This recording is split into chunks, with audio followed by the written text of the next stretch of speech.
Okay, एक बार फिर से हम लोग लिमिट को कंटिन्यू कर रहे हैं। तो हम बात कर रहे थे कि mod of A N minus L जो है एप्सिलॉन से छोटा है। इसका मतलब ये हुआ कि mod of A N minus L zero के बराबर है, लेकिन कब? जब एन का वैल्यू एम या एम से बराबर हो।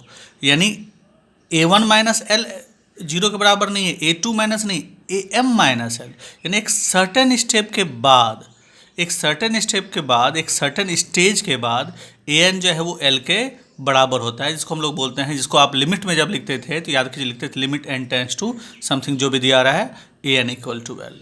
यही लिमिट ऑफ सीक्वेंस का डिफिनेशन है कि एल जो है वो ए एन का लिमिट कहलाता है अगर mod of A N minus L epsilon से छोटा हो। कब? जब एन का वैल्यू एम या एम से बड़ा हो, जहाँ पे एम क्या है, कोई पॉजिटिव इंटीजर है या नेचुरल नंबर बोल सकते हैं। अब चलिए कन्वर्जेंट को हम थोड़ा और एक्सप्लेन करते हैं, उससे भी लिमिट का डिफिनेशन क्लियर होगा। कन्वर्जेंट और लिमिट के डिफिनेशन में कोई खास अंतर नहीं है। यहाँ पे एल के बारे में बात करेंगे तो एल जो है वो ए एन का लिमिट कहलाएगा, और ए एन का बात करेंगे तो ए एन जो है वो कन्वर्जेंट एल के कहलाएगा, बाकी कोई अंतर नहीं है। यहाँ देखिए कन्वर्जेंट सीक्वेंस का डिफिनेशन में कि ए एन कोई सीक्वेंस है तो ए एन जो है वो कन्वर्जेस टू एल होगा, यानी एल के कन्वर्जेंट कहलाएगा अगर फॉर गिवन एप्सिलॉन ग्रेटर जो वो तो आएगा ही आएगा। There exist a natural number M, एक नेचुरल नंबर एम मिले जहाँ पे mod of A N minus L less than epsilon हो, जहाँ पे एन का वैल्यू एम या एम से बड़ा हो। देखिए दोनों सेम है, लेकिन खाली दोनों को बोलने का तरीके में थोड़ा सा चेंज हुआ है। यहाँ पे एल का बात करेंगे तो एल जो है वो ए एन का लिमिट कहलाएगा, और ए एन का बात करेंगे एल अगर ए एन का लिमिट है तो ए एन जो है वो कन्वर्जेंट कहलाएगा। किस पॉइंट पे कन्वर्ज कर रहा है? तो एल पे कन्वर्जेंट हो रहा है। वही बोला गया कोई भी सीक्वेंस ए एन जो है वो कन्वर्जेस टू एल, यानी एल पे कन्वर्जेंट कहलाएगा अगर mod of A N minus L less than epsilon हो, जहाँ पे एन का वैल्यू एम या एम से छोटा हो। इसको मतलब एक और चीज़ समझिए, जैसे एग्जाम्पल के तौर पर हम बात कर रहे हैं कि a N minus L less than epsilon for all N greater equal to m, यानी जब एन का वैल्यू एम हो या एम से बड़ा हो। इसका मतलब क्या हुआ? जैसे मान लीजिए आप टॉयज वाला गाड़ी या बैटरी वाला गाड़ी आपने देखा होगा, कार देखा होगा, बैटरी वाला कार। तो बैटरी वाला कार जब चल रहा होता है ना, तो जब चल रहा होता है तो स्टार्टिंग में क्या होता है कि वो तो थोड़ा डिस्टेंस ट्रेवल कर रहा है। जैसे मान लीजिए हमने यहाँ पे कार में बैटरी लगा के इसको स्टार्ट किया तो कार चलते जाएगा, यानी जो जो टाइम पास हो रहा है तो वो डिस्टेंस भी कवर कर रहा है। तो करते करते जब यहाँ पे आ जाएगा, इस जगह पे जब आ जाएगा, तब वो क्या करेगा, कार आगे नहीं बढ़ पाएगा, यानी डिस्टेंस और ज़्यादा ट्रेवल नहीं कर पाएगा, डिस्प्लेसमेंट उसमें कुछ भी नहीं होगा। लेकिन क्या होगा, कार चल रहा है कंटिन्यूसली उसी जगह पे, अपने आप को क्या कर रहा है, घूम रहा है, वहाँ पे जाके रिपीट कर रहा है। तो वही वाला बात हुआ कि ए वन जो है वो कुछ और वैल्यू होगा, ए टू कुछ और होगा, ए थ्री भी कुछ और होगा, ए फोर, ए फाइव, ए सिक्स कुछ और हो सकता है। लेकिन होते जब एन इक्वल टू एम ले लेते हैं, यानी एमएथ स्टेप में चले जाते हैं, तो ए एम जो है वो एल के बराबर होगा। और ए एम ही नहीं, A M plus one, A M plus two, A M plus three, A M plus four, A M plus four. जैसे मान लीजिए एम का वैल्यू 5 हम लेने लिया, जैसे एग्जांपल के तौर पे हम बात कर रहे हैं कि N greater than equal to M है ना, तो एम इक्वल टू मान लीजिए 5 लिया। इसका मतलब ए वन बराबर कुछ होगा, मालूम नहीं, ए टू बराबर भी कुछ होगा, ए थ्री बराबर भी कुछ होगा, ए फोर बराबर भी कुछ होगा, लेकिन ए फाइव एल हो जाएगा। और जहाँ जहाँ एन एम से बड़ा है, यानी 5 से बड़ा है, वो सब एल होगा, यानी ए फाइव भी एल होगा, ए सिक्स भी एल होगा, ए सेवन भी एल होगा, ए एट भी क्या होगा, एल होगा, ए नाइन भी एल होगा, ए 10 भी एल होगा। तो ये सब का सब एल हो जाएगा। यानी स्टार्टिंग में कुछ स्टेप तक वो क्या कर रहा है, कुछ नया एलिमेंट दे रहा है। ए वन का वैल्यू कुछ और होगा, ए टू कुछ और होगा, ए थ्री कुछ होगा, ए फोर कुछ होगा, लेकिन ए फोर के बाद का जितना भी ए का वैल्यू है, यानी a five, six, seven, eight, nine, 10, a 100, सब का सब एल होगा। यानी एक सर्टेन स्टेज के बाद, यानी सर्टेन स्टेज से यहाँ पे हमने अगर एम बराबर 5 लिया, तो यहाँ पे फोर्थ स्टेप के बाद पाँचवां और उसके बाद के सारे वैल्यू जो है वो सेम आने लगे। अगर किसी सीक्वेंस का एक फाइनाइट स्टेप के बाद का सारा वैल्यू सेम आने लगे तो वो सीक्वेंस कन्वर्जेंट कहलाता है, और जो वो सेम वैल्यू आता है वो सेम वैल्यू उसका लिमिट कहलाता है, या सीक्वेंस को बोलते हैं उस पॉइंट पे कन्वर्जेंट है। यहाँ पे भी वही है, यहाँ पे भी क्या है कि ए एन माइनस एल जो है, यहाँ पे देखिए A N minus L epsilon छोटा है, लेकिन हमेशा नहीं, लेकिन ये छोटा तब है जब एन एम हो या एम से बड़ा हो। यानी एम तक, एम के पहले तक में ए एन जो है वो एल के बराबर नहीं है, कुछ और है, डिफरेंट वैल्यू हो सकता है। लेकिन जो ही यानी स्टार्टिंग में जब कार चला तो वो क्या डिस्टेंस, जैसे मान लीजिए हम एल को डिस्टेंस यहाँ से डिस्टेंस बात कर रहे हैं, तो जैसे ए वन यानी 1 सेकेंड के बाद कार का डिस्टेंस 1 मीटर हो गया, मतलब मान लीजिए 2 सेंटीमीटर हुआ, 2 सेकंड के बाद यहाँ आ गया तो मान लीजिए 6 से 8 सेंटीमीटर, 8 सेंटीमीटर है। 3 सेकंड के बाद यहाँ आ गया तो मान लीजिए 10 सेंटीमीटर, यहाँ आ गया 15 सेंटीमीटर, यहाँ आ गया 20 सेंटीमीटर, यहाँ आ गया 25 सेंटीमीटर, यहाँ आ गया मान लीजिए 30 सेंटीमीटर। यानी मान लीजिए 8-9 सेकंड के बाद वो यहाँ पे पहुँचा तो हर सेकंड में वो उसका डिस्टेंस क्या बढ़ रहा था, 3 था, 4 था, 10 था, 15 था, करते करते यहाँ पे 30 आ गया। यानी 10 सेकंड के बाद वो उसका कितना डिस्टेंस उसने ट्रेवल किया, 30 सेंटीमीटर। लेकिन 10 सेकंड के बाद यानी 11वें सेकंड में भी कितना डिस्टेंस ट्रेवल किया, 30 ही। 12वें, 13वें, 14वें, उसके बाद वो आगे नहीं बढ़ पा रहा है। यानी लेकिन ऐसा नहीं कि चल नहीं रहा, वो चल रहा है लेकिन आगे नहीं बढ़ पा रहा है। यानी इसका मतलब क्या हुआ, उसी जगह पे रिपीट होते चला जा रहा है। इसको बाउंड्री बोलते हैं। इसको क्या बोलते हैं, बाउंड्री है, इसको बोलते हैं लिमिट भी बोलते हैं। तो लिमिट अगर किसी का सीक्वेंस का लिमिट है, इसका मतलब वो सीक्वेंस कन्वर्जेंट है। और लिमिट का क्या मतलब हुआ कि वो पॉइंट, वो जगह जहाँ पे सीक्वेंस का वैल्यू अपने आप क्या हो, रिपीट होता चला जाए। जैसा कि हमने यहाँ पे एग्जांपल में समझाया कि अगर m=5 लेंगे जिसका मतलब 5वां वैल्यू और उसके बाद वाला वैल्यू रिपीट होता चला जा रहा है, उसके पहले वाला डिफरेंट आ सकता है। तो यही कन्वर्जेंट सीक्वेंस का डिफिनेशन है, मोस्ट इंपॉर्टेंट डिफिनेशन है। बीच में जब रेगुलर क्लास में भी हम लोग इस पर बात कर सकते हैं। तो आगे बढ़ते हैं हम लोग। If N converges to L, अगर एन एल पे कन्वर्जेंट है तो एल जो है उसका लिमिट कहलाता है। ये एक्सप्लेन कर चुके हैं। एक चीज़ और कि limit N tends to mod of N minus L less than epsilon for all N greater equal to M को आप ऐसे भी लिख सकते हैं कि limit N tends to infinity A N, यानी जब एन टेंस टू इन्फिनिटी हो तो ए एन बराबर क्या होगा, एल होगा। यानी कन्वर्जेंट सीक्वेंस का ये भी एक डिफिनेशन हो सकता है। अब देखिए डाइवर्जेंट सीक्वेंस। डाइवर्जेंट सीक्वेंस का मतलब हुआ कोई भी सीक्वेंस एन है तो डाइवर्जेंट कहलाएगा अगर limit N tends to infinity हो, एन इन्फिनिटी हो या माइनस इन्फिनिटी, उसमें कुछ खास डिस्कस करना नहीं है।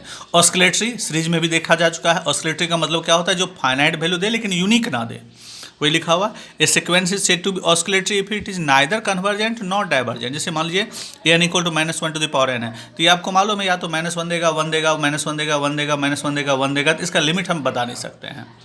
तो ये ऑस्किलेटरी हो गया, इसमें कुछ खास एक्सप्लेन करना नहीं। चलिए एक छोटा सा क्वेश्चन हमने शामिल किया है, उसके बाद खत्म करेंगे, बार बार वीडियो भी डिस्टर्बेंस हो रहा है। तो नेक्स्ट क्वेश्चन है limit of sequence is unique. किसी सीक्वेंस का लिमिट जो है यूनिक होगा, या बोल सकते हैं a sequence can not converge to more than 1 point. तो सीक्वेंस आपको मालूम है कि लिमिट पॉइंट पे कन्वर्ज करता है। अगर उसका लिमिट यूनिक हुआ, इसका मतलब क्या होगा कि वो एक से ज़्यादा पॉइंट पे कन्वर्ज नहीं करता है। तो दोनों सेम क्वेश्चन हुआ कि limit of sequence is unique या sequence can not converge more than 1 limit, या मोर देन 1 पॉइंट भी लिख सकते हैं। तो मान लेते हैं ए एन कोई सीक्वेंस है जो कन्वर्जेंट है किस पे, एल पे। तो हमको प्रूव करना है कि एल यूनिक होगा, यानी और किसी पॉइंट पे सीक्वेंस कन्वर्ज नहीं करेगा, या आप बोल सकते हैं कि उसका कोई दूसरा लिमिट पॉइंट नहीं होगा। तो हम मान लेते हैं कंट्राडिक्शन मेथड यूज करते हैं। इफ पॉसिबल, हमने मान लिया कि L1 जो है एनोदर लिमिट ऑफ A1 है। If possible let us suppose that L1 is another limit of AN, यानी हमने मान लिया कि L1 जो है AN का एक और लिमिट है। तो L1 जो है वो AN का एक और लिमिट है। तो अब यहाँ पे देखिए डिफिनेशन से L is limit of AN, L तो AN का क्या है, लिमिट है। इसका मतलब आपको मालूम है कि मोड ऑफ डिफिनेशन से अभी आपने लिमिट का डिफिनेशन देखा है कि लिमिट का डिफिनेशन हुआ मतलब mod of AN minus L less than epsilon होगा। तो इसका मतलब क्या होगा, mod of AN minus L less than epsilon होगा for all N greater than equal to. यहाँ पे m ना लेके हमने m1 लिया क्योंकि दो लिमिट है ना, तो एक में m1 ले लेंगे, एक में m2 ले लेंगे। हो सकता है m1 स्टेप के बाद n का वैल्यू l आ जाता हो और यहाँ पे दूसरा लिमिट जो है वो m2 स्टेप के बाद l1 आ जाता हो, वही लिखा हमने। Since l is limit of AN hence for given epsilon greater than 0 there exist a positive integer m1 such that, positive integer बोल सकते हैं या नेचुरल नंबर बोल सकते हैं। Mod of AN minus L less than epsilon है कब, जब n का वैल्यू m1 या m1 से बड़ा है। फिर L1 is also limit of AN, L1 भी AN का क्या है, लिमिट है। इसका मतलब ये भी इसको सेटिस्फाई करेगा। तो hence for given epsilon greater than 0 there exist positive integer. जैसे मान लीजिए यहाँ पे हम बात कर रहे हैं कि m1 स्टेप के बाद l आ गया था, तो कोई जरूरी नहीं कि m1 स्टेप के बाद ही L1 आ जाए। इसलिए यहाँ पे हमने लिखा पॉजिटिव इंटीजर था उसको चेंज कर दिया, m2 लिखा, m2 सच दैट कि mod of AN minus L1 is less than epsilon for all n greater equal to m2। अच्छा, एप्सिलॉन भी लिख सकते हैं, एप्सिलॉन बाय 2 लिख सकते हैं, एप्सिलॉन बाय 3 हम डिस्कस कर चुके हैं ऑलरेडी कि एप्सिलॉन को आप epsilon 2 epsilon 3 epsilon epsilon bye 3 सब एक ही जैसा ट्रीट होता है। तो यहाँ तक समझ में आ रहा है, इक्वेशन 2 मान लिया। अब हमने मान लिया कि m और m1 में मैक्सिमम जो है उसको हमने m मान लिया, यानी m1 और m2 में मैक्सिमम m1 है तो m बराबर m1 हो गया, दोनों में मैक्सिमम m2 है तो हो गया m2 हो गया, यानी m1 और m2 में जो सबसे बड़ा है उसको m मान लिया। अब देखिए ध्यान से, ये वाला इक्वेशन वैलिड है जब n का वैल्यू m1 से बड़ा या बराबर है। यहाँ पे एक समझिए, यहाँ पे m1 और m2 का वैल्यू हम ले रहे हैं, जैसे मान यहाँ पे देखिए रफ में हम लिख रहे हैं कि मॉड ऑफ n, पहला इक्वेशन को mod of n minus L less than epsilon है for all n greater equal to m1 के बदले हमने मान लेते हैं 7, और दूसरा हुआ कि an minus L1 less than epsilon है for all n greater equal to m2 के बदले हम मान लेते हैं 10। अब देखिए मैक्सिमम ऑफ m1 m2 क्या हो गया, m1 हो गया 7, m2 हो गया 10, इन दोनों में से मैक्सिमम कौन है 10, तो m का वैल्यू हो गया आपके लिए 10, इन m हो गया यहाँ पे आपके लिए 10। तो अब देखिए ये वाला इक्वेशन वैलिड है, यानी an माइनस एल एप्सिलॉन से छोटा है मॉड इसका, जब n का वैल्यू 7 या 7 से बड़ा है। तो अगर ये 7 या 7 से बड़ा के लिए वैलिड है तो क्या 7 की जगह पे 10 लिख देंगे तो 10 से बड़ा के लिए वैलिड नहीं होगा, क्योंकि ये वाला वैलिड है 7 या 7 से बड़ा के लिए, जिसका मतलब 10 या 10 से बड़ा के लिए वैलिड होगा। तो इसका मतलब इन दोनों के जगह को हटा के इन दोनों का जो, और ये 10 से तो बड़ा में वैलिड है ही है, यानी इसका मतलब ये हुआ कि इन दोनों नंबर में से जो बड़ा है उसको अगर दोनों जगह पे लिख देंगे तो कोई दिक्कत नहीं होगा, इक्वेशन वैलिड करेगा। यानी अगर ये 7 या 7 से बड़ा के लिए वैलिड है तो ये 10 या 10 से बड़ा के लिए भी वैलिड होगा, और 10 क्या है, इन दोनों में से जो मैक्सिमम है वो 10 है, तो यहाँ पे 10 का मतलब क्या हुआ m हो गया। तो यहाँ पे इन दोनों में से मैक्सिमम जो है वो कौन है, m है। इसका मतलब ये दोनों इक्वेशन वैलिड करेगा जब m1 के जगह पे और m2 के जगह पे दोनों के बदले में हम यहाँ पे क्या लिख रहे हैं, m लिख रहे हैं। चूंकि वहाँ पे 7 और 10 लिया था, हमने इसको 7 लिया था, इसको 10 लिया था, तो हमको मालूम चल गया था दोनों में से बड़ा 10 है, इसलिए हमने दोनों की जगह पे 10 लिख दिया। लेकिन यहाँ पे m1 और m2 है तो हमको मालूम नहीं बड़ा कौन है, तो जो भी बड़ा है उसको हमने m ले लिया। तो इसका मतलब m1 और m2 की जगह पे अगर हम m लिख देते हैं तो कोई दिक्कत नहीं है। अगर m1 के लिए सही है तो m के लिए भी सही होगा। अगर ये इक्वेशन वैलिड है n greater equal to m2 के लिए तो ये m के लिए भी सही होगा। इसलिए इक्वेशन 1 और 2 को हमने फिर से लिखा, खाली m1 और m2 की जगह पे m लिखा। तो mod of an minus L less than epsilon है for all n greater equal to m, mod of an minus L1 less than epsilon है for all n greater equal to m। Equation 2 और 1 और 2 को 3 and 4 हमने mention कर दिया इसको। अब आगे देखते हैं हम। अब हम ले रहे हैं नाउ L माइनस L1। हमको दिखाना है कि L और L1 बराबर है, यानी यूनिक है। यूनिक होने का मतलब क्या हुआ कि दोनों जो लिमिट अलग अलग हमने लिया, दोनों लिमिट क्या सेम है। तो mod of L minus L1 ले रहे हैं, तो हमने माइनस एन यानी an घटा दिया और n इसमें जोड़ दिया, कोई फर्क नहीं पड़ेगा, n काट दीजिए, देखिए सेम आ जाएगा। अब देखिए mod of L minus L1। अब देखिए यहाँ पे क्या हो रहा है, इसको आप a समझिए, इसको आप b समझिए।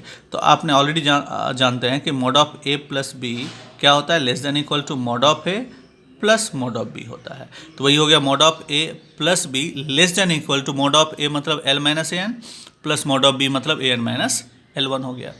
ये मॉड में है तो मॉड में माइनस कॉमन ले लेंगे तो कोई फर्क नहीं पड़ेगा, क्योंकि मॉड होने का माइनस को प्लस ही कर देगा। तो माइनस कॉमन लिया तो an जो प्लस था वो माइनस था वो प्लस हो गया, जो प्लस था वो इसको एज इट इज छोड़ दिया। तो यह L minus L1 less than equal to हो गया an minus L plus mod of an minus L1।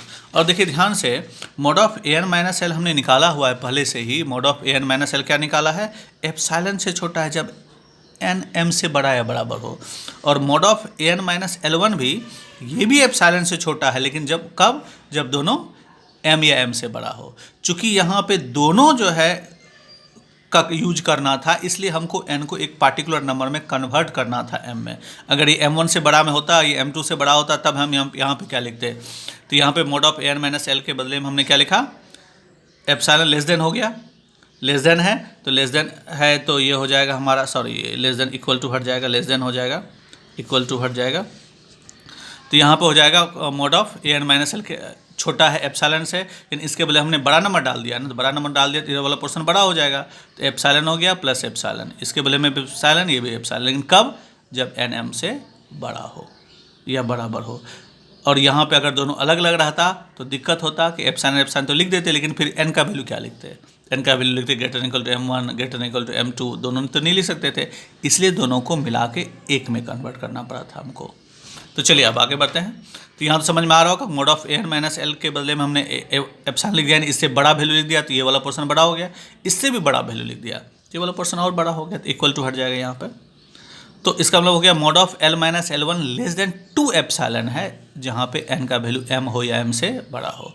और आपको बताया गया था कि अगर आपको mod of something less than some epsilon हो, 2 एप्सिलॉन हो, 3 एप्सिलॉन, सब एक ही जैसा ट्रीट होता है। अगर mod of something less than some epsilon हो तो इसका मतलब क्या होता है कि एक तरह से वो जो मॉड है वो एक तरह में जीरो है, वो मॉड जीरो है, मतलब क्या हुआ, mod of l minus L1 zero है, mod of l minus L1 zero है का मतलब क्या हुआ, l और L1 आपस में बराबर है। तो वही लिखा कि चूंकि mod of l minus L1 less than some epsilon आया, जहाँ पे n का वैल्यू m या m से बड़ा हो, इसका मतलब दोनों जो लिमिट है l और L1 दोनों आपस में बराबर होगा। और चूंकि हमने उस सीक्वेंस का दो अलग अलग लिमिट लिया था, दोनों लिमिट आपस में बराबर हो गया, इसका मतलब क्या हुआ कि जो सीक्वेंस होगा उसके पास में एक से ज़्यादा लिमिट नहीं होगा, which proves the uniqueness of the limit. Thank you.